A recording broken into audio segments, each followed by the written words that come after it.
ఉంటారు. So they are not suppose to be there. So they are expected to leave by 4 o'clock and 6 o'clock respectively. మా flying squads మిగతా అన్ని police వాళ్ళు కూడా చెప్పాము, ఇట్లాంటి అన్ని ప్లేసెస్, లాడ్జెస్, గెస్ట్ హౌసెస్ అన్నిటికీ ట్రాక్ చేసుకోవాలి, అక్కడ ఎవరు ఉన్నారు చూసుకోవాలి, ఎందుకు ఉన్నారు చూసుకోవాలి. So nobody from outside is suppose to be there. Border ఏరియాలో చెక్ పోస్ట్స్ ఇంకా కొంత అలర్ట్నెస్లో ఉంటుంది, so that no material is found crossing from this side to that side. Especially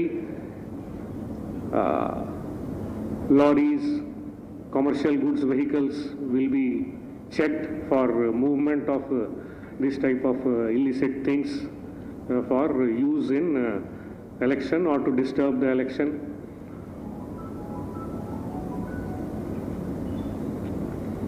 So of course they will be checking if any people are there, whether what is their identity etc. ఎవరు ఉంటున్నారు, గ్రూప్లో people పోతున్నారంటే ఎవరున్నారు, వాళ్ళు ఓటర్సా కాదా, ఇవి అంతా కూడా checkup చేయడం జరుగుతుంది.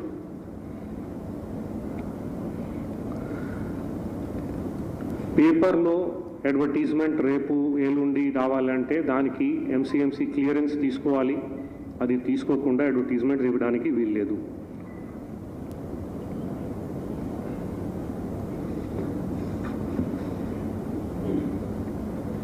కమింగ్ టు డిప్లాయ్మెంట్,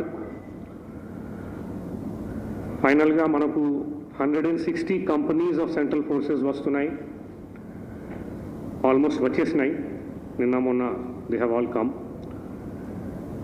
ఇంకా ఒక 20,000 పర్సనల్ నేబరింగ్ స్టేట్స్ నుంచి హోమ్ గార్డ్స్ అట్లాంటి కొంతమంది వచ్చారు. ఇంకా స్టేట్ పోలీసు ఒక 60,000 వరకు, తర్వాత మిగతా యూనిఫార్మ్డ్ సర్వీసెస్ వాళ్ళని కూడా వాడడం జరుగుతుంది. సో అంతా కలిపి about 72,000 to 75,000 people will be there, in addition to the 20,000 people who are coming from police personnel who are coming from outside, and another 160 companies of central forces.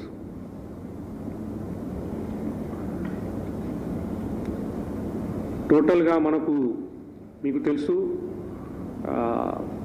ఒకటే constituency మనకు single BU constituency Adilabad ఉంది. మిగతా అన్ని కాన్స్టిట్యువెన్సీస్లో 2 లేకపోతే 3 ballot units ఉంటాయి.